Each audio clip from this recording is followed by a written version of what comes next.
আজকে বানাবো একদম নরম তুলতুলে বাটার নান। যখন সবাইকে সার্ভ করবে মনে হবে বাড়িতে নয়, রেস্টুরেন্টে বসে খাচ্ছি। এতটাই নরম, এতটাই তুলতুলে, কিন্তু রেসিপিটা খুবই ইজি।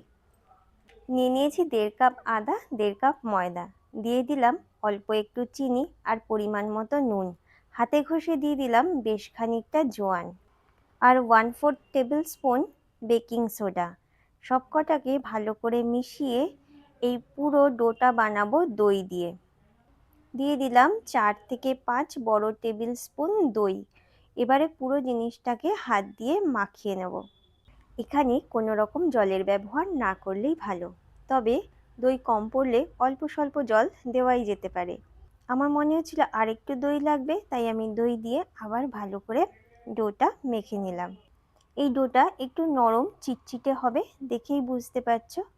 এরপরে হাতে হালকা অল্প একটু তেল নিয়ে ভালো করে ডোটার গায়ে মাখিয়ে ওপরে একটা কাপড় বা থালা দিয়ে ঢেকে রেখে দেব আধ ঘন্টার জন্য। মিনিমাম আধ ঘন্টা রাখতে হবে, আর ওভারনাইট রাখলে তো কোনো কথাই নেই, নরম তুলতুলে একদম নান রেডি হয়ে যাবে।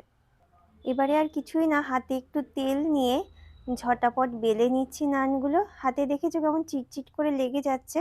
দরকার হলে একটু ময়দার গুঁড়ো বা আটার গুঁড়ো দিয়েও এইভাবে বেলে নিতে পারো।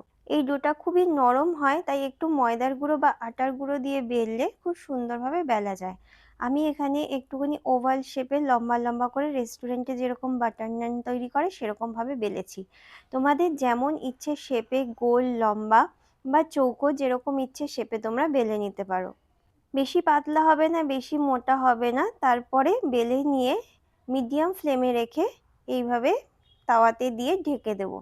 একদিকটা ফুলে উঠলেই আর এক দিকটা তাওয়াতে দিয়ে এইভাবে ঢেকে দেব। ফ্লেমটা কিন্তু লো টু মিডিয়ামে রাখতে হবে। ওপর থেকে দিয়ে দেব বাটার। বাটারটা দেওয়ার সাথে সাথে এত সুন্দর ফুলে উঠবে। আর উপর থেকে দিয়ে দেবো অল্প একটু ধনেপাতা কুচি। রেডি হয়ে গেল আমাদের নরম তুলতুলে বাটার নান। মুখে দিলেই মনে হচ্ছে মাখনের মতো গলে যাবে। এবার সার্ভ করে দাও পনির বা চিকেনের সাথে, আর পেয়ে যাও রেস্টুরেন্টের মতো বাটার নান বাড়িতেই।